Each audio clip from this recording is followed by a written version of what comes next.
Hello नमस्कार साथियों, study 91 में मैं नीरज मिश्रा आप सभी का हार्दिक स्वागत करता हूं। दोस्तों आज आपकी यूपीएससी के क्रैश कोर्स में पार्ट 2 पर हम लोग बात कर रहे हैं। आपका दूसरा लेक्चर है किसका, भारतीय अर्थव्यवस्था के परिचय में। भारतीय अर्थव्यवस्था के परिचय का पहला लेक्चर बहुत ही शानदार तरीके से हमने कंप्लीट किया था और आज हम दूसरे लेक्चर में बात करने वाले हैं। कौन से लेक्चर में? दूसरे लेक्चर में बात करने वाले हैं। तो चलिए आराम से सेशन को अच्छे तरीके से ध्यान दीजिए, पढ़िए और एक एक बात बहुत अलग तरीके से मैं आपके सामने चीज़ों को पेश कर रहा हूं और वह जो कि आपके एग्जाम के लिए बेहद इम्पोर्टेंट है। तो चलिए दोस्तों, आपका प्रश्न के हिसाब से ही चीज़ें चल रही हैं। तो आपका प्रश्न क्या कह रहा है, थोड़ा सा आप प्रश्न पर ध्यान देने का प्रयास करिए। आपका प्रश्न कह रहा है कि सॉफ्टवेयर का अध्ययन अर्थव्यवस्था के किस क्षेत्र के अंतर्गत किया जाता है। दोस्तों अब बात आ गई, सॉफ्टवेयर का अध्ययन अर्थव्यवस्था के किस क्षेत्र के अंतर्गत किया जाता है। तो पहली बात सुनिएगा, अर्थव्यवस्था के 3 क्षेत्र होते हैं। खासकर भारतीय अर्थव्यवस्था के कितने क्षेत्र हैं? 3 क्षेत्र हैं मुख्यतः, हालांकि होते तो 5 हैं। चतुर्थ और पंचम क्षेत्र भी आजकल कुछ अर्थशास्त्री बताने का प्रयास करते हैं, लेकिन दोस्तों होते तो कितने हैं? 3 ही हैं। कौन कौन से होते हैं तो आप देखने का प्रयास करिएगा, अर्थव्यवस्था के क्षेत्र कौन कौन से होते हैं। अर्थव्यवस्था के 3 क्षेत्रों में पहला क्षेत्र होता है प्राथमिक क्षेत्र। प्राथमिक क्षेत्र कौन सा क्षेत्र? प्राथमिक क्षेत्र, जिसको प्राइमरी सेक्टर के नाम से जाना जाता है। प्राथमिक क्षेत्र को कौन सा सेक्टर कहा जाता है? प्राथमिक क्षेत्र कहा जाता है। उसके बाद दूसरा क्षेत्र होता है द्वितीयक क्षेत्र। कौन सा होता है? द्वितीयक क्षेत्र होता है। और द्वितीयक क्षेत्र को इंग्लिश में सेकेंडरी सेक्टर कहते हैं। उसके बाद दोस्तों होता है तृतीयक क्षेत्र, और तृतीयक क्षेत्र का मतलब सेवा क्षेत्र। तृतीयक क्षेत्र का मतलब सेवा क्षेत्र। अब कह रहा है कि सॉफ्टवेयर किसके अंतर्गत आता है। प्राथमिक क्षेत्र को कृषि क्षेत्र भी कहते हैं, ध्यान दीजिएगा। Primary sector also known as agriculture sector. एक एक बात यहीं से समझना और चीजें समझ में आएंगी। प्राथमिक क्षेत्र को कृषि क्षेत्र भी कहा जाता है। प्राथमिक क्षेत्र को कृषि क्षेत्र भी कहा जाता है। द्वितीयक क्षेत्र को औद्योगिक क्षेत्र भी कहा जाता है या औद्योगिक क्षेत्र भी कहा जाता है। द्वितीयक क्षेत्र को क्या कहा जाता है? औद्योगिक क्षेत्र। द्वितीयक क्षेत्र को औद्योगिक क्षेत्र कहा जाता है और तृतीयक क्षेत्र को सेवा क्षेत्र के नाम से भी जाना जाता है। तृतीयक क्षेत्र को क्या कहते हैं? सर्विस सेक्टर यानी सेवा क्षेत्र भी कहते हैं। अब 3 क्षेत्रों में से कौन से क्षेत्र में सॉफ्टवेयर के अंतर्गत आता है? अच्छा, सॉफ्टवेयर है क्या? कोई वस्तु है या सेवा है? ध्यान दीजिएगा, प्राथमिक और द्वितीयक क्षेत्र में सिर्फ और सिर्फ गुड्स आते हैं, सेवा नहीं आती। सिर्फ और सिर्फ क्या आते हैं? वस्तु आते हैं। वस्तु का मतलब जिसको हम स्पर्श कर सकें, जिसको हम अपनी हाथों से छू सकें, अपनी आंखों से देख सकें, जिसमें कुछ भार या द्रव्यमान होता हो, उसी को क्या कहते हैं? वस्तु कहा जाता है। तृतीयक क्षेत्र को सेवा क्षेत्र कहते हैं। इसमें सेवा को भी शामिल किया जाता है। तो आपने इसको देख लिया, तो अब आपको इतना तो पता हो गया होगा कि आपका जो सॉफ्टवेयर है वह है क्या। कभी आपने सॉफ्टवेयर व्हाट्सएप को कभी पकड़ा है अपने हाथ से?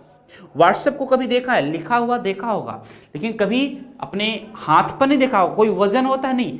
सॉफ्टवेयर एक प्रकार का सेवा है, और अगर सेवा है तो सॉफ्टवेयर किस में जाएगा? तृतीयक क्षेत्र में जाएगा। सभी प्रकार की सेवाएं तृतीयक क्षेत्र के अंतर्गत होती हैं। जितनी भी सेवाएं आपको मिलेंगी उन सब का संबंध किससे होगा? तृतीयक क्षेत्र से होगा, क्योंकि वह क्षेत्र, तृतीयक क्षेत्र किसे कहते हैं? वह क्षेत्र जो प्राथमिक एवं द्वितीयक दोनों को सेवाएं प्रदान करता हो उसे तृतीयक क्षेत्र कहा जाता है। लिख लीजिएगा, वह क्षेत्र जो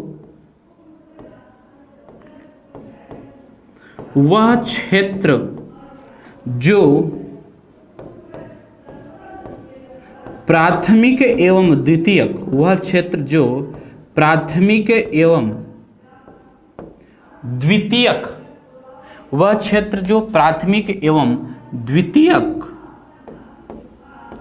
प्राथमिक एवं द्वितीयक दोनों को सेवाएं प्रदान करता हो, वह क्षेत्र जो प्राथमिक एवं द्वितीयक दोनों को सेवाएं प्रदान करता हो, दोनों को सेवाएं प्रदान करता हो, वह क्षेत्र जो प्राथमिक एवं द्वितीयक दोनों को सेवाएं प्रदान करता हो, दोनों को सेवाएं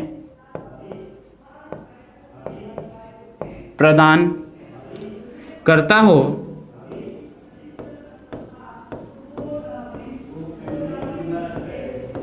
उसे तृतीयक क्षेत्र कहा जाता है। तृतीयक क्षेत्र को सेवा क्षेत्र, tertiary sector also known as service sector, तो उसे क्या कहते हैं, उसे तृतीयक क्षेत्र कहते हैं। उसे क्या कहते हैं, तृतीयक क्षेत्र कहते हैं, उसे तृतीयक क्षेत्र कहते हैं। मतलब टर्शियरी सेक्टर को तृतीयक, मतलब जो सेवा प्रदान करता हो। सेवा क्या होती मैंने आपको बताया था, जिसमें भार या द्रव्यमान न हो, जिसका सिर्फ और सिर्फ अनुभव किया जाता हो, उसे सेवा कहते हैं। भारतीय अर्थव्यवस्था में सेवा क्षेत्र का योगदान सबसे ज्यादा है। वर्तमान समय में भारतीय अर्थव्यवस्था में सेवा क्षेत्र का योगदान क्या है, सबसे ज्यादा है। किसका, भारतीय अर्थव्यवस्था में सेवा क्षेत्र का योगदान सबसे ज्यादा है, नोट करिएगा। भारतीय अर्थव्यवस्था में, भारतीय अर्थव्यवस्था में, भारतीय अर्थव्यवस्था में सेवा क्षेत्र का योगदान सबसे ज्यादा है। भारतीय अर्थव्यवस्था में सेवा क्षेत्र का योगदान, सेवा क्षेत्र का योगदान, भारतीय अर्थव्यवस्था में सेवा क्षेत्र का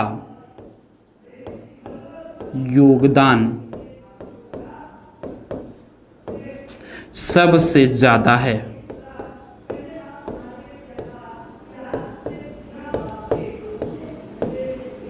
भारतीय अर्थव्यवस्था में सेवा क्षेत्र का योगदान सबसे ज्यादा है। देखिए आपने उद्योग या औद्योगिक क्षेत्र देखा होगा, मतलब इसको मतलब इंडस्ट्री सेक्टर कहा जाता है। यहां पर क्या होता है, वस्तुएं तैयार की जाती हैं।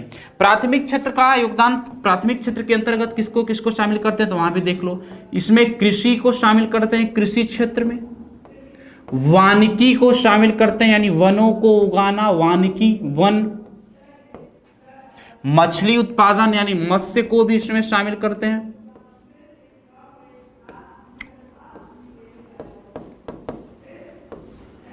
कृषि, वानिकी, मत्स्य, खनन, उत्खनन, खनन, उत्खनन, इन सबको किस में रखते हैं, प्राथमिक क्षेत्र में रखते हैं, कृषि क्षेत्र में। सबसे कम योगदान अर्थव्यवस्था में, सबसे कम योगदान वर्तमान समय में प्राथमिक क्षेत्र का है। सबसे कम योगदान किस क्षेत्र का है, तो सबसे कम योगदान आपके प्राथमिक क्षेत्र का है। अर्थव्यवस्था में सबसे कम योगदान किस क्षेत्र का है, तो सबसे कम योगदान प्राथमिक क्षेत्र का है। समझ में आया, तो इतनी सारी चीजें आपको समझ हो गई। अच्छा, तो सेवा क्षेत्र में किसको रखते हैं, सॉफ्टवेयर हो गया। तो देखिए पूरा लिख लीजिए, एक बार पूरा लिख लीजिए। शिक्षा को रखते हैं। हार्डवेयर किस में जाएगा, द्वितीय क्षेत्र में जाएगा। शिक्षा, चिकित्सा, परिवहन, शिक्षा, चिकित्सा, परिवहन, बैंकिंग व्यवस्था, शिक्षा, चिकित्सा, परिवहन, बैंकिंग व्यवस्था, दूर संचार व्यवस्था,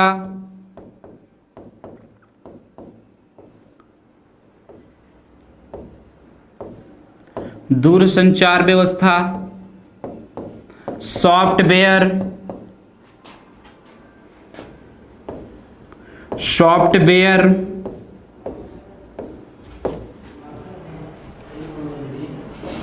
व्यापार आदि, इन सबको किस में रखते हैं भैया, टर्शियरी सेक्टर में रखते हैं, तृतीय क्षेत्र में रखते हैं। द्वितीय क्षेत्र में सिर्फ और सिर्फ किस में रखते हैं, निर्माण तथा विनिर्माण। जो निर्माण की गई वस्तुएं होती हैं, जो विनिर्मित वस्तुएं होती हैं, विनिर्माण की गई वस्तुएं होती हैं, उन दोनों वस्तुओं को किस में रखा जाता है, उन दोनों वस्तुओं को द्वितीय क्षेत्र में रखा जाता है। समझ में आया, तो इतनी सारी बातें आपको इस क्लास के माध्यम से समझनी है। ठीक है, तो चलिए अब हम लोग थोड़ा सा इसमें और आगे देखते हैं। अगला क्या होगा हमारा, तो दोस्तों अगला क्वेश्चन से थोड़ा देखने का प्रयास करना। मत्स्य उत्पादन अर्थव्यवस्था के किस क्षेत्र के अंतर्गत आता है? यहां से खूब सारे प्रश्न बनते हैं। मत्स्य अभी अभी पढ़ाया, मत्स्य का मतलब होता है मछलियों का उत्पादन। यह अर्थव्यवस्था के प्राथमिक या कृषि क्षेत्र से संबंधित है। मत्स्य उत्पादन प्राथमिक और प्राथमिक क्षेत्र को कृषि क्षेत्र भी कहते हैं। क्यों कहते हैं अभी बता रहा हूं। यह अर्थव्यवस्था के प्राथमिक या कृषि क्षेत्र से संबंधित है। मत्स्य उत्पादन 3 क्षेत्र होते ही हैं, तो प्राथमिक क्षेत्र कहते किसको हैं, थोड़ा सा अब ध्यान लीजिएगा। अर्थव्यवस्था के 3 क्षेत्र, प्राथमिक, द्वितीयक और तृतीयक। तो प्राथमिक क्षेत्र वह क्षेत्र होता है जिसमें प्रकृति से प्राप्त उत्पाद का हम परिवर्तन करते हैं, क्या करते हैं, यूज करते हैं। अर्थव्यवस्था का वह क्षेत्र जिसमें प्रकृति से प्राप्त उत्पाद का दैनिक जीवन में इस्तेमाल किया जाए उसे प्राथमिक क्षेत्र कहा जाता है। अर्थव्यवस्था का वह क्षेत्र जिसमें प्रकृति से प्राप्त उत्पाद का दैनिक जीवन में इस्तेमाल किया जाए उसे प्राथमिक क्षेत्र कहते हैं। अर्थव्यवस्था से प्राप्त, जैसे मान लीजिए मत्स्य कौन देता है भाई, प्रकृति ही तो देता है ना, कि मछली बनाने हम आप थोड़ी ना जाते हैं। तो मत्स्य उत्पादन हो गया। कृषि कौन देता है, प्रकृति ही देता है।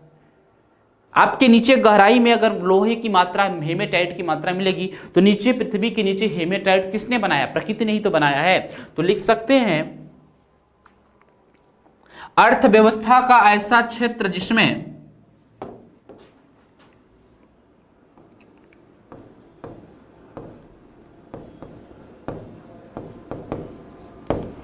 अर्थव्यवस्था का ऐसा क्षेत्र जिसमें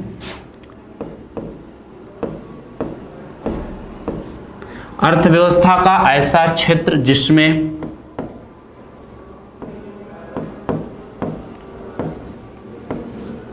अर्थव्यवस्था का ऐसा क्षेत्र जिसमें प्रकृति से प्राप्त उत्पाद का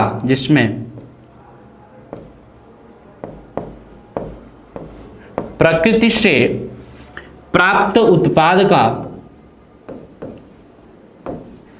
अर्थव्यवस्था का ऐसा क्षेत्र जिसमें प्रकृति से प्राप्त उत्पाद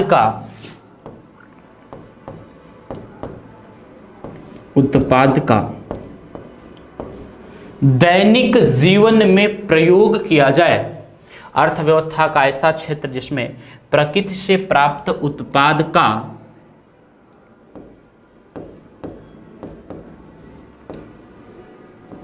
दैनिक जीवन में प्रकृति से प्राप्त उत्पाद का दैनिक जीवन में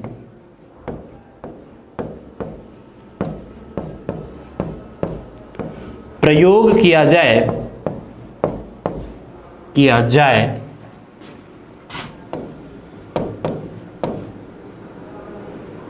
उसे प्राथमिक क्षेत्र या कृषि क्षेत्र के नाम से जाना जाता है। उसे प्राथमिक क्षेत्र कहा जाता है। उसे प्राथमिक क्षेत्र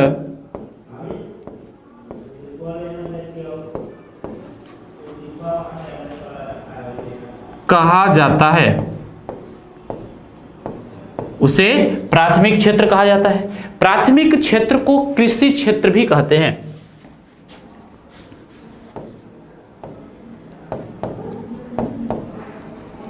प्राथमिक क्षेत्र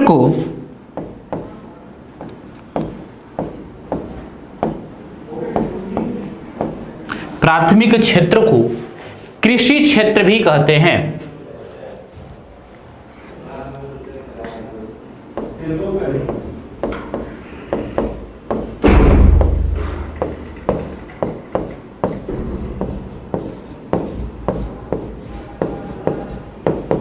प्राथमिक क्षेत्र को क्या कहते हैं, कृषि क्षेत्र कहते हैं। जैसे इसमें किसको किसको शामिल किया जाता है, अगर कभी पूछ लिया जाए कि प्राथमिक क्षेत्र में किसको किसको आप शामिल करते हैं तो आप बताएंगे क्या, तो लिखिएगा जैसे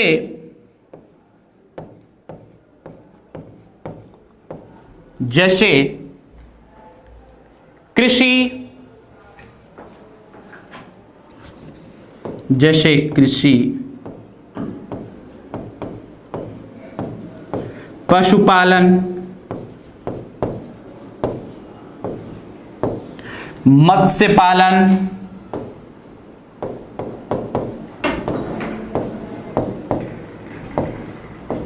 जैसे कृषि, पशुपालन, मत्स्य पालन,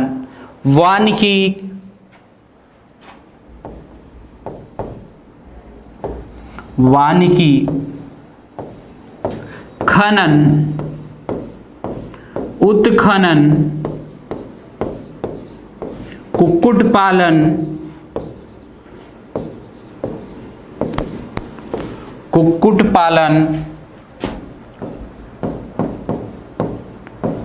इत्यादि। समझ में आया? तो ये है क्या, यह होता क्या है? देखिए, देखो, प्राथमिक क्षेत्र का योगदान वर्तमान समय भारतीय अर्थव्यवस्था में सबसे कम है। प्राथमिक क्षेत्र का योगदान वर्तमान समय में सबसे कम है, तो लिख लीजिएगा, प्राथमिक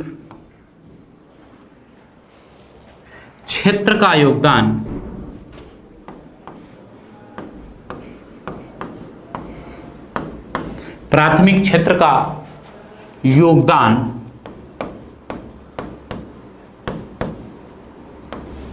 सबसे कम है।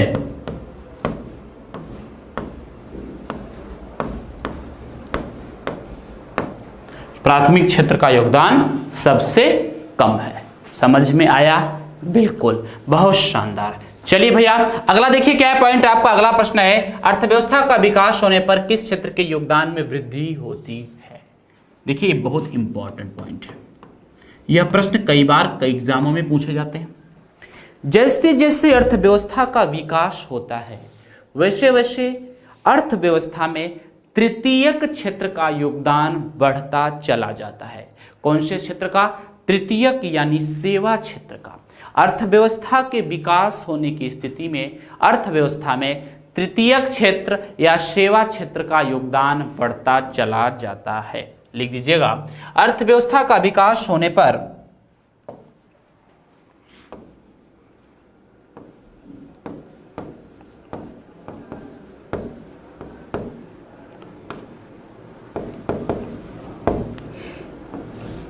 अर्थव्यवस्था का विकास होने पर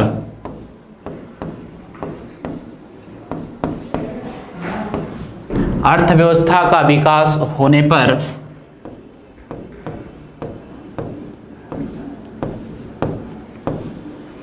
तृतीयक क्षेत्र का योगदान बढ़ता जाता है। अर्थव्यवस्था का विकास होने पर कौन से क्षेत्र का? तृतीयक क्षेत्र का योगदान बढ़ता जाता है।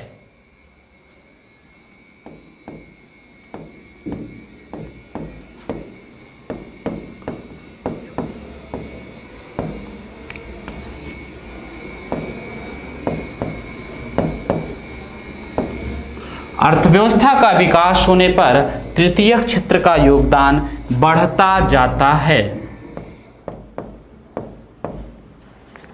बढ़ता जाता है।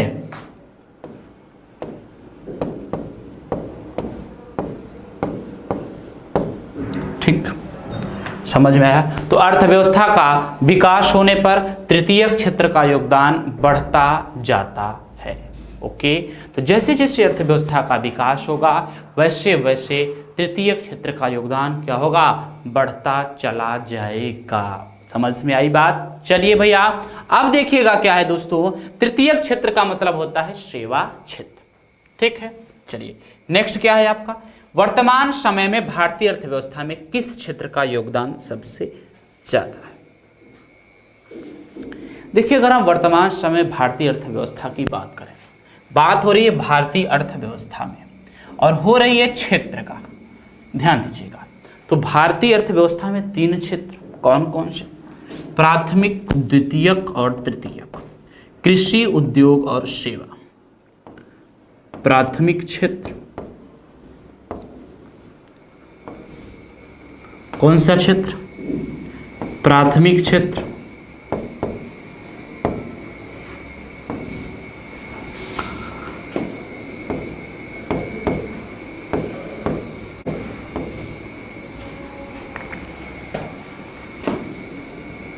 द्वितीयक क्षेत्र,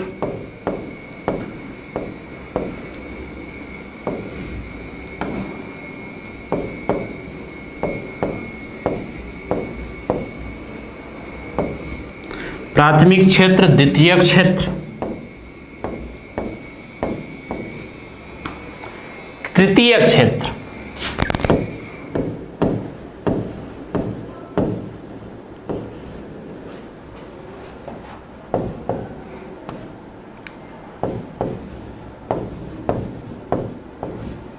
ध्यान दीजिएगा, प्राथमिक क्षेत्र, द्वितीयक क्षेत्र और तृतीयक क्षेत्र, यह आपको पता होना चाहिए। प्राथमिक क्षेत्र, द्वितीयक क्षेत्र और तृतीयक क्षेत्र।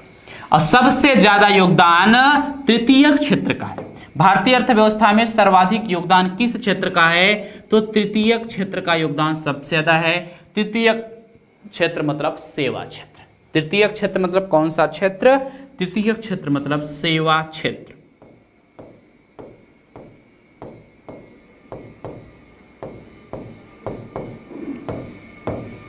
तृतीयक क्षेत्र मतलब सेवा क्षेत्र। और आपको पता होना चाहिए सेवा क्षेत्र का योगदान भारतीय अर्थव्यवस्था में वर्तमान समय में सबसे ज्यादा है। ठीक है ना? तो सबसे ज्यादा किस क्षेत्र का योगदान है वर्तमान समय भारतीय अर्थव्यवस्था में? तो तृतीयक क्षेत्र का ही योगदान सबसे ज्यादा है। अच्छा, तृतीयक क्षेत्र में शामिल क्या होता है? शिक्षा शामिल होती है, चिकित्सा शामिल होती है, संचार व्यवस्था, दूरसंचार, वानिकी, परिवहन, व्यापार, वाणिज्य, सॉफ्टवेयर, ये जितनी सारी चीजें, प्रौद्योगिकी, यह सब आपके तृतीयक क्षेत्र के अंतर्गत ही आती हैं। और सबसे अधिक योगदान, आधे से ज्यादा, क्या भैया? आधे से ज्यादा, ध्यान देना, आधे से ज्यादा का योगदान किस क्षेत्र का है? तो तृतीयक क्षेत्र का है। आधे से ज्यादा का योगदान तृतीयक क्षेत्र का है। समझ में आया? तो आधे से ज्यादा का योगदान तृतीयक क्षेत्र का योगदान है किसमें? भारतीय अर्थव्यवस्था में। अगला प्रश्न क्या है? जैसे जैसे अर्थव्यवस्था का विकास होता है वैसे वैसे तृतीयक क्षेत्र में क्या परिवर्तन होता है? दोस्तों, जैसे जैसे अर्थव्यवस्था का विकास होगा, अर्थव्यवस्था विकास की गति में आगे बढ़ेगी, अर्थव्यवस्था रफ्तार पकड़ती है, वैसे वैसे तृतीयक क्षेत्र का योगदान बढ़ता है। क्या होता है? क्या परिवर्तन होता है भैया? अर्थव्यवस्था में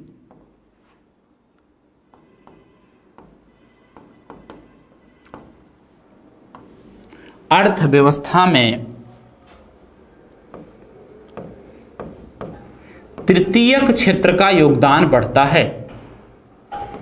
अर्थव्यवस्था में तृतीयक क्षेत्र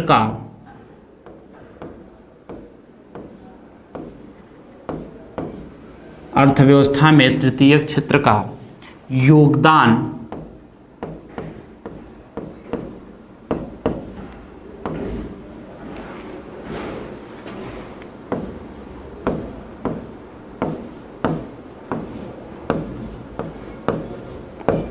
ठीक है ना? तो जैसे जैसे अर्थव्यवस्था का विकास होता है वैसे वैसे तृतीयक क्षेत्र में क्या होता है? वृद्धि होती है। देखिए, भारतीय अर्थव्यवस्था के प्रकारों की बात करें दोस्तों, तो भारतीय अर्थव्यवस्था में कौन कौन से प्रभाव दिखते हैं, कौन कौन से तत्व दिखते हैं, वे सारी चीजें हम लोग यहाँ पर बात करने वाले हैं। दोस्तों, भारतीय अर्थव्यवस्था में मिश्रित अर्थव्यवस्था का प्रभाव पाया जाता है।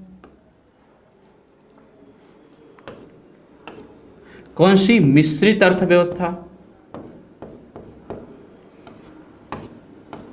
भारतीय अर्थव्यवस्था में क्या पाया जाता है? मिश्रित अर्थव्यवस्था पाई जाती है। ध्यान देना, भारतीय अर्थव्यवस्था में मिश्रित अर्थव्यवस्था पाई जाती है। भारतीय अर्थव्यवस्था में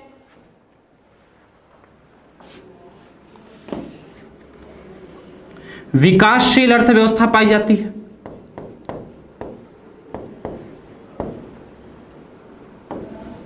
विकासशील अर्थव्यवस्था पाई जाती है।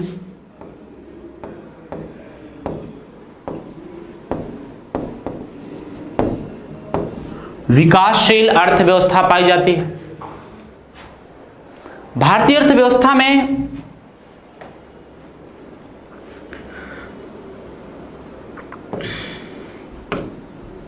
नियोजित अर्थव्यवस्था पाई जाती है। नियोजित अर्थव्यवस्था, भारतीय अर्थव्यवस्था में खुली अर्थव्यवस्था पाई जाती है। क्या होती है इस पर भी चर्चा करने वाले, एक एक बात आपको बताएंगे। भारतीय अर्थव्यवस्था में अल्प आश्रित अर्थव्यवस्था पाई जाती है।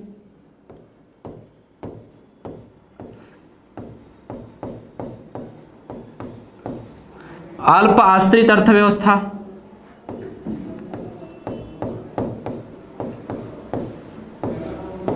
अल्प आश्रित अर्थव्यवस्था, ध्यान देना, कैसी अर्थव्यवस्था? अल्प आश्रित अर्थव्यवस्था। साथ ही साथ दोस्तों स्वतंत्रता के आसपास भारत की अर्थव्यवस्था एक कृषि आधारित अर्थव्यवस्था थी। कब? स्वतंत्रता के आसपास, स्वतंत्रता के आसपास, स्वतंत्रता के आसपास भारत एक कृषि आधारित अर्थव्यवस्था वाला देश था। भारत एक कृषि आधारित, भारत एक कृषि आधारित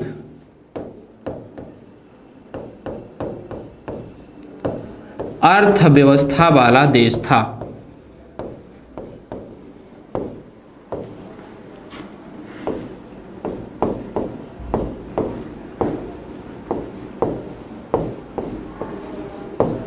ठीक है ना? तो जब स्वतंत्रता के इर्द गिर्द की बात करते हैं तो स्वतंत्रता के आसपास भारत की अर्थव्यवस्था कैसी थी? तो स्वतंत्रता के आसपास भारत एक कृषि आधारित अर्थव्यवस्था वाला देश था। कैसा देश था? कृषि आधारित अर्थव्यवस्था वाला देश था। इतना सारी चीजें हो गई। अब देखिए अगला प्रश्न अपना क्या है। अगला प्रश्न है कि स्वतंत्रता के आसपास भारत के किस प्रकार की अर्थव्यवस्था का द्योतक थी? तो कृषि आधारित अर्थव्यवस्था, कृषि आधारित अर्थव्यवस्था। यहां से और चीजें सीखने को मौका मिलेगा। कृषि आधारित अर्थव्यवस्था। अभी कुछ लोग सोच रहे हो कि सर सीक्वेंस से नहीं पढ़ा रहे क्या? भैया यह क्रैश कोर्स है और एकदम सीक्वेंस से ही चल रहा हूं। जो जो प्रश्न बन सकते हैं उसी पर व्याख्या और उसके पूरे चैप्टर को क्लियर करते हैं। देखिए यहां पे पूछ रहा है कि किस प्रकार की अर्थव्यवस्था? कृषि आधारित। तो कृषि एक कैसा है? क्षेत्र है। तो आपको पता होना चाहिए कि क्षेत्र के आधार पर अर्थव्यवस्था तीन प्रकार की होती है। क्षेत्र के आधार पर अर्थव्यवस्था, क्षेत्र के आधार पर अर्थव्यवस्था,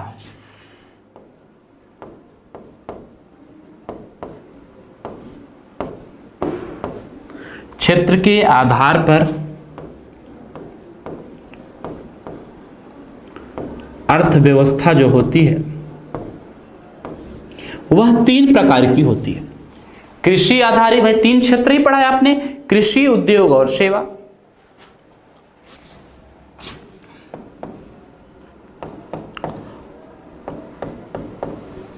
तो क्षेत्र के आधार पर अर्थव्यवस्था तीन प्रकार की होती है।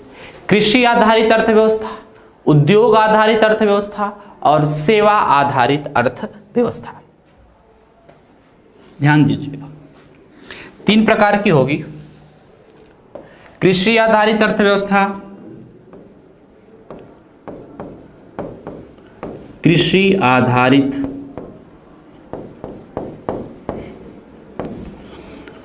अर्थव्यवस्था,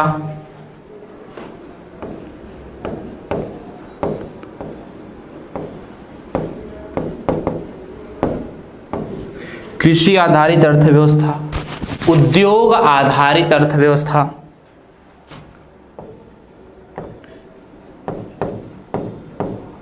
उद्योग आधारित अर्थव्यवस्था,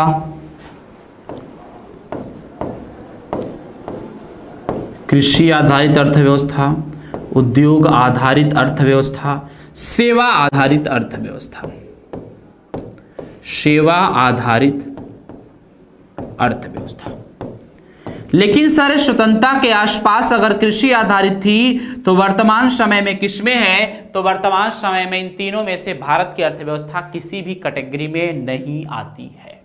तो सर इसकी डिफिनेशन ऐसी क्या है, ऐसी क्या खासियत है इसमें जो आपकी इंडियन इकोनॉमी इन तीनों में से किसी में नहीं आती है? तो देखिए यहां से कुछ चीजें आपको सीखने को मिलेगा। अगर कृषि क्षेत्र का योगदान देश के राष्ट्रीय आय में 50% से ज्यादा है और देश के संपूर्ण रोजगार में भी कृषि का योगदान 50% से ज्यादा है तो वह कृषि आधारित अर्थव्यवस्था होगी। उसी प्रकार अगर उद्योग का देश के राष्ट्रीय आय में योगदान 50% से ज्यादा है और देश के संपूर्ण रोजगार में उद्योग का भी योगदान रोजगार और राष्ट्रीय आय में 50% से ज्यादा है तो उद्योग आधारित होगी। सेवा आधारित अर्थव्यवस्था में अगर सेवा क्षेत्र का योगदान 50% से ज्यादा है और 50% से ज्यादा रोजगार भी देता है तो उसको सेवा आधारित अर्थव्यवस्था कहेंगे। तो ध्यान दीजिएगा वर्तमान में भारत इन तीनों कैटेगरी को फॉलो नहीं करता है। क्यों? क्योंकि यहां पर कृषि का योगदान लगभग 17.5% के आसपास है। यहां पर आपका उद्योग का लगभग 29% के आसपास है और ये लगभग 53.5% के आसपास है। तो कहेंगे सर सेवा तो 50% से ज्यादा देश की अर्थव्यवस्था में योगदान देता है लेकिन रोजगार में नहीं देता है। रोजगार में न देने की वजह से भारत को सेवा आधारित अर्थव्यवस्था नहीं कहेंगे। दोस्तों सभी विकसित अर्थव्यवस्थाएं सेवा आधारित अर्थव्यवस्था होती हैं, याद रखिएगा। विकसित क्या होती है आगे मैंने टर्म दिया है, हम लोग वहां पे सीखेंगे। सभी विकसित अर्थव्यवस्थाएं सेवा आधारित अर्थव्यवस्था होती है।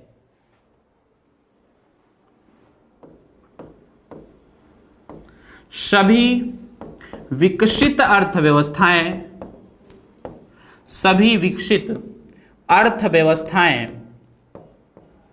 ध्यान देना, सभी विकसित अर्थव्यवस्थाएं सेवा आधारित अर्थव्यवस्था होती है। क्या होती हैं? सेवा आधारित। सभी विकसित अर्थव्यवस्थाएं सेवा आधारित अर्थव्यवस्थाएं होती हैं।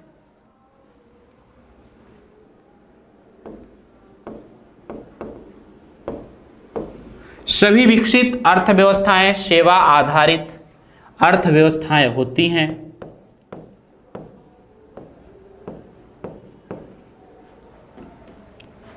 किंतु सभी सेवा आधारित अर्थव्यवस्थाएं विकसित अर्थव्यवस्था नहीं होती हैं।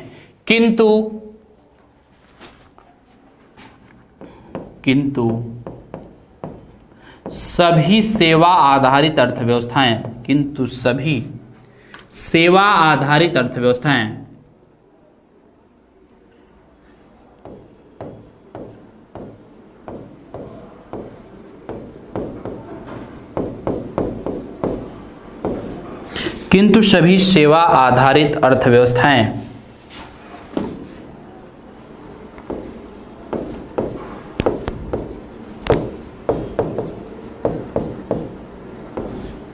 किंतु सभी सेवा आधारित अर्थव्यवस्थाएं विकसित नहीं होती हैं। क्या? विकसित नहीं होती हैं।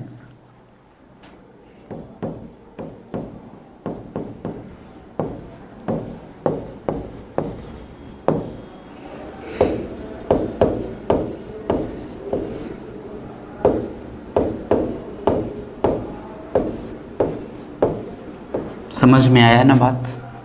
बोलो समझ में आया कि नहीं आया? क्लियर हुआ?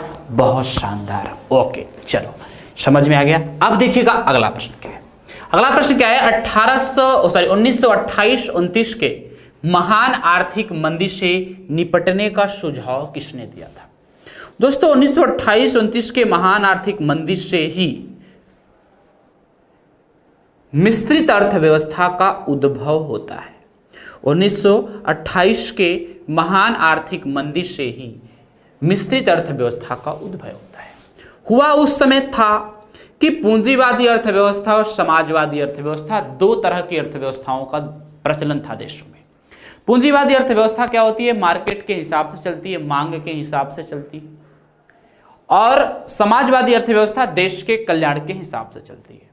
1928-29 में यह स्थिति आ गई कि वस्तुओं और सेवाओं का उत्पादन ज्यादा हो गया और मांग कम हो गई। क्या हो गया? वस्तुओं और सेवाओं का उत्पादन ज्यादा हो गया, यानी ज्यादा 1928-29 में वस्तुओं और सेवाओं का भंडारण बढ़ गया और मांग में कमी हो गई। लिख लीजिएगा, वस्तुओं एवं सेवाओं का वस्तुओं एवं सेवाओं का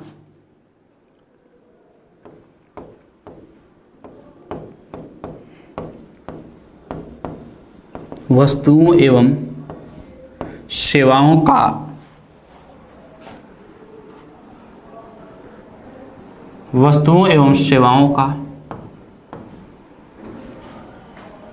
भंडारण बढ़ा, किंतु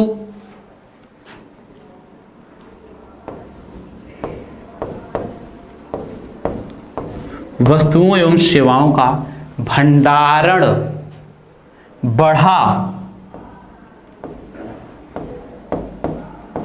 वस्तुओं एवं सेवाओं का भंडारण बढ़ा, किंतु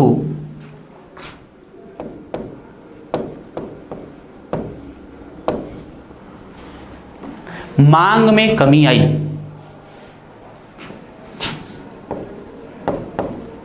मांग में गिरावट हुई। अब देखो, जब मांग में गिरावट होगी तो कौन सी स्थिति आएगी? उत्पादन रुक जाएगा भाई, क्योंकि माल वैसे भी बन कर रखा है। उत्पादन कम हो जाएगा, उत्पादन कम हो जाएगा तो रोजगार कम हो जाएगा। बताओ, रोजगार कम हो जाएगा, रोजगार कम होगा तो देश की पर कैपिटा इनकम यानी प्रति व्यक्ति आय भी कम होगी। तो ये देश के लिए गलत बात है कि नहीं है? तो भैया इससे निपटने का सुझाव दिया था प्रोफेसर किन्स ने, और ये आपके एग्जाम के लिए बहुत इंपॉर्टेंट है। किसने दिया था? इससे निपटने का सुझाव दिया था प्रोफेसर किन्स महोदय ने। 1928-29 के महामंदी से निपटने का सुझाव किसने दिया? तो 1928-29 के महामंदी से निपटने का सुझाव दिया प्रोफेसर किन्स महोदय ने। और प्रोफेसर किन्स महोदय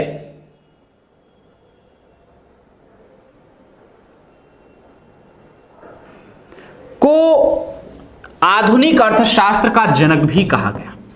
क्यों, क्या कहा इन्होंने ऐसा भैया? तो आइए बताता हूं। आधुनिक अर्थशास्त्र का जनक प्रोफेसर किन्स महोदय को आधुनिक अर्थशास्त्र का जनक भी कहा गया।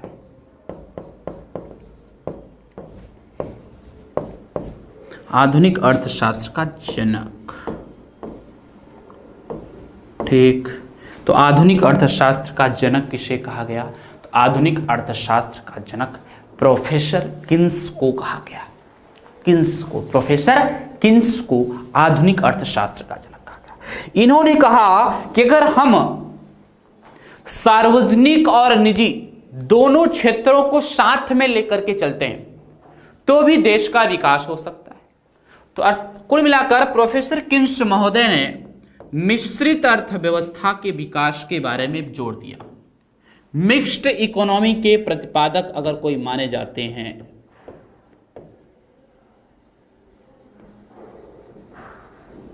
मिक्स्ड इकोनॉमी के प्रतिपादक,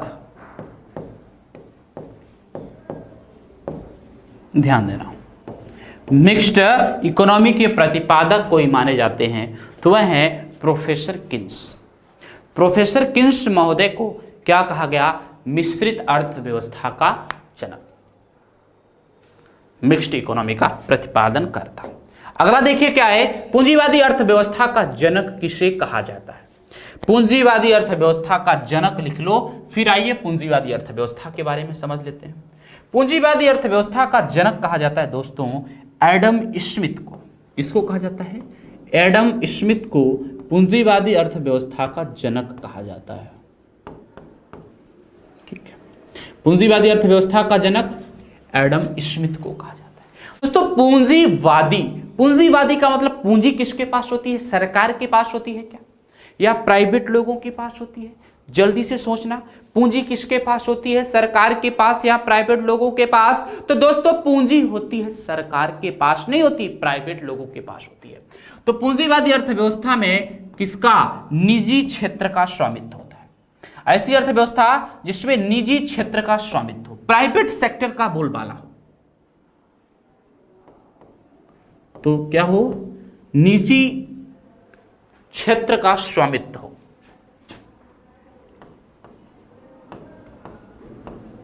निजी क्षेत्र का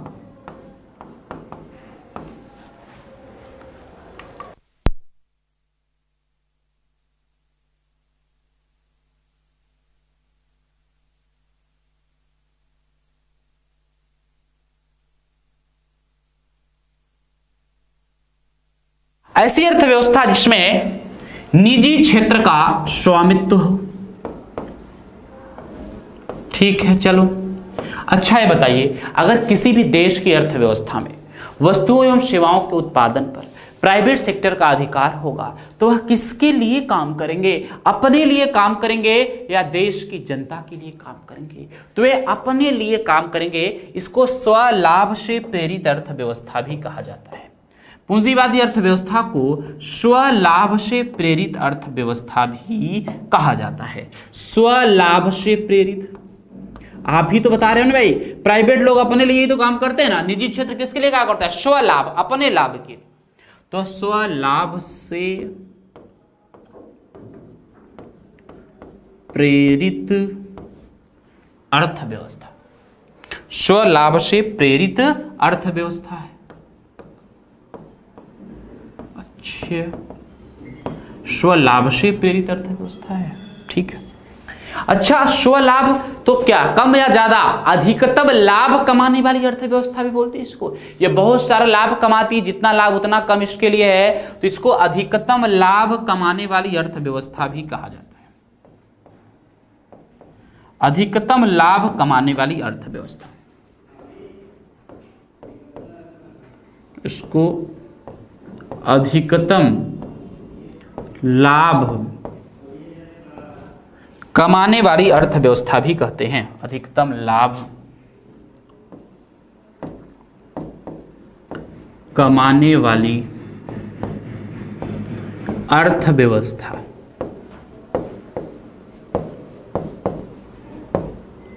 क्या बाबू? अधिकतम लाभ कमाने वाली अर्थव्यवस्था।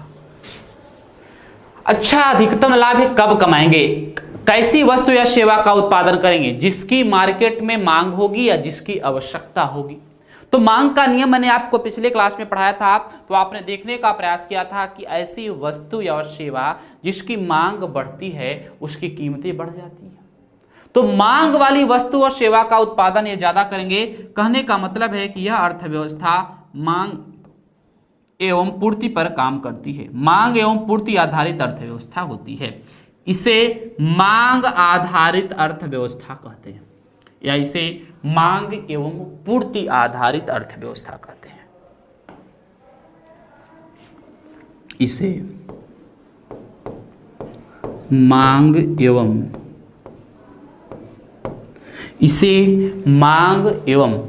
पूर्ति आधारित, इसे मांग एवं पूर्ति आधारित,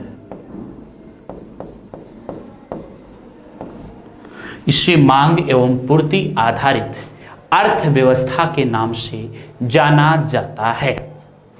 इसे मांग एवं पूर्ति आधारित अर्थव्यवस्था के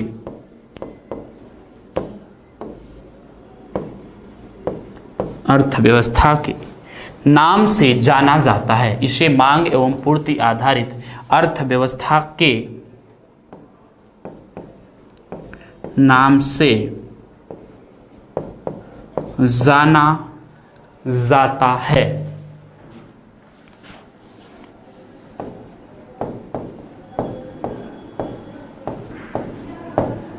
इसे मांग एवं पूर्ति आधारित अर्थव्यवस्था के नाम से जाना जाता है।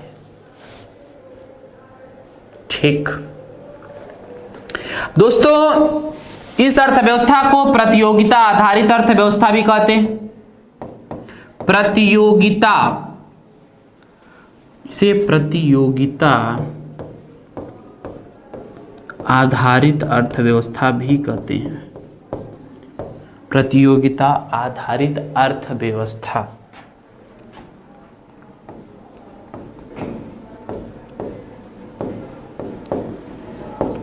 इसे प्रतियोगिता आधारित अर्थव्यवस्था भी कहते हैं। क्या कहते हैं? प्रतियोगिता आधारित अर्थव्यवस्था भी कहते हैं। समझ में आया? बोलिए। ओके। अच्छा दोस्तों, इस प्रकार की अर्थव्यवस्था में सरकार निर्णय निर्माण प्रक्रिया में भाग नहीं लेती है। पूंजीवादी अर्थव्यवस्था में सरकार निर्णय निर्माण प्रक्रिया में भाग नहीं लेती है। पूंजीवादी अर्थव्यवस्था में, पूंजीवादी अर्थव्यवस्था में, पूंजीवादी अर्थव्यवस्था में सरकार निर्णय निर्माण प्रक्रिया में भाग नहीं लेती है। पूंजीवादी अर्थव्यवस्था में सरकार क्या? सरकार निर्णय निर्माण प्रक्रिया में भाग नहीं लेती है। निर्णय निर्माण प्रक्रिया में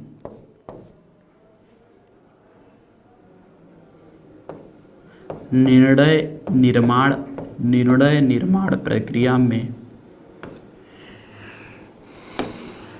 निर्णय निर्माण प्रक्रिया में भाग नहीं लेती है। कौन? सरकार निर्णय निर्माण प्रक्रिया में भाग नहीं लेती है। कौन सी वाली अर्थव्यवस्था में? पूंजीवादी अर्थव्यवस्था में। पूंजीवादी अर्थव्यवस्था में सरकारें क्या करती हैं? निर्णय निर्माण प्रक्रिया में भाग नहीं लेती हैं। समझ में आया? चलिए, अब क्या है आगे देखिएगा। किस दार्शनिक को समाजवादी अर्थव्यवस्था का जनक कहा जाता है? दोस्तों, समाजवादी अर्थव्यवस्था का जनक कहा जाता है कार्ल मार्क्स को। अभी आपने पूंजीवादी देखा, अब समाजवाद, समाजवादी अर्थव्यवस्था का जनक कहा जाता है किसको? Karl Marx. कार्ल मार्क्स को क्या कहते हैं? समाजवादी अर्थव्यवस्था का जनक। दोस्तों, इस समाजवादी का मतलब क्या होता है? समाजवादी पार्टी, बहुजन समाज पार्टी, समाजवाद, समाजवाद, ये है क्या? क्या है समाजवाद? दोस्तों, समाजवाद का मतलब होता है समाज के हर वर्ग को एक समान श्रेणी में लाना। समाजवादी का मतलब क्या होता है? समाज के, इसका मतलब क्या है? समाज के हर वर्ग को एक समान श्रेणी में लाना। समाजवादी का मतलब समाज के हर वर्ग को, समाज के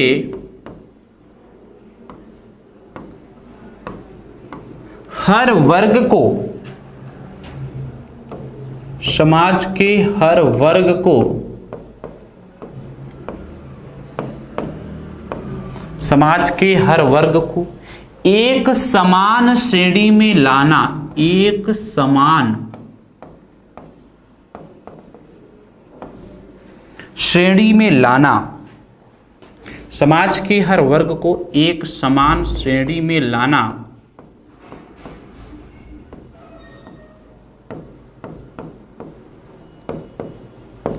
समाज के हर वर्ग को एक समान श्रेणी में लाना समाजवाद कहलाता है। अच्छा, यह काम कर कौन सकता है? सरकार कर सकती है या कोई व्यक्ति विशेष कर सकता है? समाज के हर वर्ग को एक समान श्रेणी में कौन ला सकता है? तो समाज के हर वर्ग को एक समान श्रेणी में लाने का काम सिर्फ और सिर्फ सरकारें ही कर सकती हैं। कौन कर सकता है? सरकारें ही कर सकती हैं, सरकार ही कर सकती है। तो दोस्तों, मतलब ऐसी अर्थव्यवस्था जिसमें सार्वजनिक क्षेत्र की सहभागिता होती है उसको समाजवादी अर्थव्यवस्था कहते हैं, लिख सकते हैं। ऐसी अर्थव्यवस्था जिसमें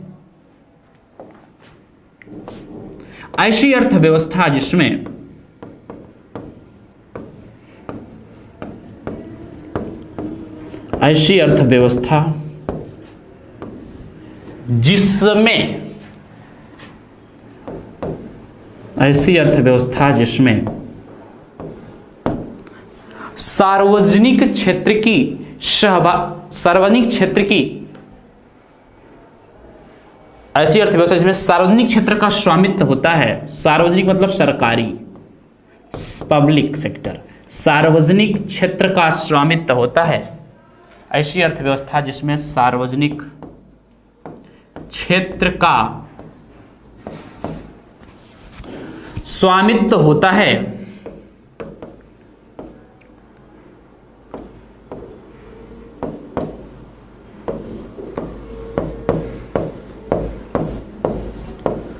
ऐसी अर्थव्यवस्था जिसमें सार्वजनिक क्षेत्र का स्वामित्व होता है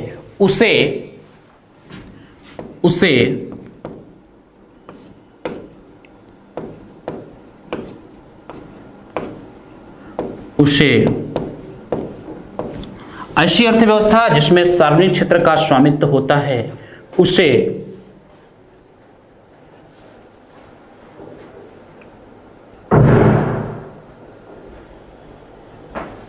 समाजवादी अर्थव्यवस्था कहा जाता है। उसे समाजवादी अर्थव्यवस्था कहा जाता है।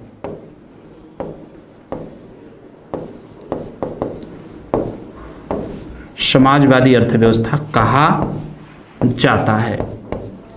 समाजवादी अर्थव्यवस्था कहा जाता है। समाजवादी अर्थव्यवस्था किसे कहा जाता है? ऐसी अर्थव्यवस्था जिसमें सार्वजनिक क्षेत्र की भागीदारी होती है, सार्वजनिक क्षेत्र की भूमिका होती है, उसको समाजवादी अर्थव्यवस्था कहा जाता है। समझ में आया क्या कहा जाता है? समाजवादी अर्थव्यवस्था कहा जाता है।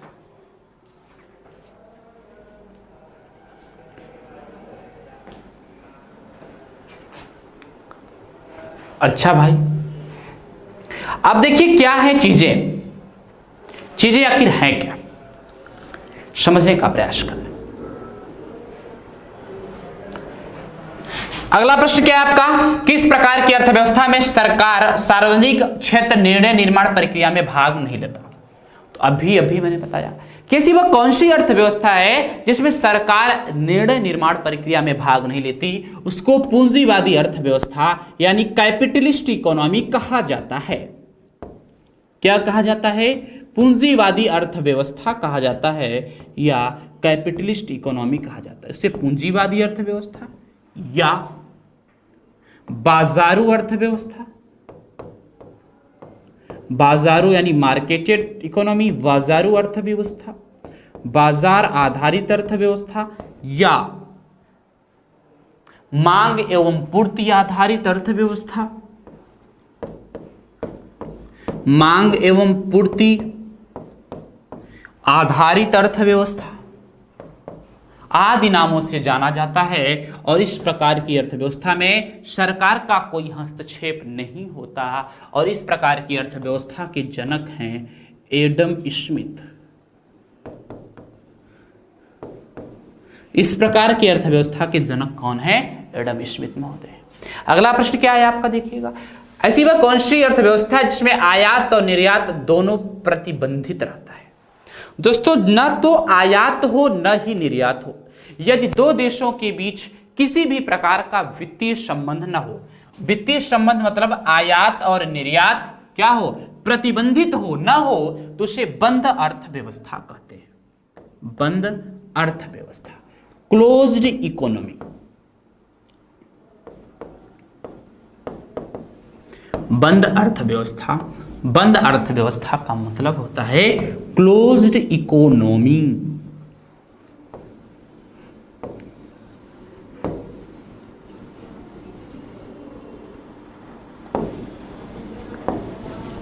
बंद अर्थव्यवस्था का मतलब क्या होता है? क्लोज्ड इकोनॉमी ऐसी अर्थव्यवस्था जिसमें आयात और निर्यात दोनों प्रतिबंधित रहते हैं, उसको क्या कहते हैं? बंद अर्थव्यवस्था यानी क्लोज्ड इकोनॉमी के नाम से जाना जाता है, जिसमें न तो आयात हो न ही निर्यात हो। अगला क्या है? सोमालिया किस प्रकार की अर्थव्यवस्था वाला देश है? दोस्तों सोमालिया जो है एक अल्प विकासशील अर्थव्यवस्था वाला देश है। अल्प विकासशील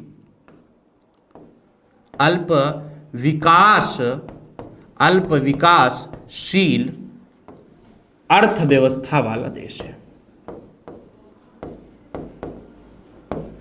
अल्प विकासशील अर्थव्यवस्था वाला देश कौन है? सोमालिया है। ठीक है ना?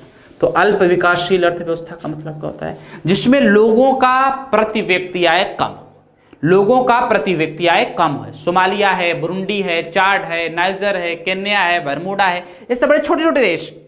यहां पर प्रति व्यक्ति आय न के बराबर है, लोगों की कोई आय, कोई लाइफ स्टैंडर्ड नहीं है, कोई जीवन स्तर नहीं है। और इसी में दो और होता है, एक विकसित होता है, एक विकासशील होता है। तो भारत कैसा देश है? तो भारत एक विकासशील, और विकासशील में भारत एक उच्च विकासशील वाला देश है। भारत एक उच्च विकासशील वाला देश है भैया। विकासशील में ही भारत एक उच्च विकासशील वाला देश है, ये आपको समझना पड़ेगा। चलो अगला देखो, प्रश्न क्या है आपके लिए भाई? वर्तमान समय में किस देश का प्रति व्यक्ति आय सबसे ज्यादा है? तो दोस्तों सबसे ज्यादा प्रति व्यक्ति आय है कतर का। सबसे ज्यादा प्रति व्यक्ति आय किस देश का है? तो सबसे ज्यादा प्रति व्यक्ति आय है कतर का, छोटा सा देश है। कृषि क्षेत्र का योगदान भारतीय अर्थव्यवस्था में कितना है? तो सबसे कम है, क्षेत्रों में सबसे कम है और लगभग 17.53% के आसपास है। कितना? 17.53% के आसपास भारत देश में कृषि का योगदान भारतीय अर्थव्यवस्था में है। ठीक है दोस्तों, तो आज की क्लास यहीं पर हम करेंगे समाप्त। फिर मिलेंगे लेक्चर नंबर 3 में, इसके आगे के एपिसोड को लेकर के। फिर उसके बाद हम लोग यहाँ के प्रश्नों को भी सॉल्व करने वाले हैं। ठीक है दोस्तों, तो चलिए फिर मिलते हैं नेक्स्ट क्लास में। तब तक के लिए अपना ध्यान रखिए, लेकिन अपनी पढ़ाई को लगातार जारी रखिए, उसमें किसी भी प्रकार का परिवर्तन न होने दीजिए। Thank you, best of luck, जय हिंद।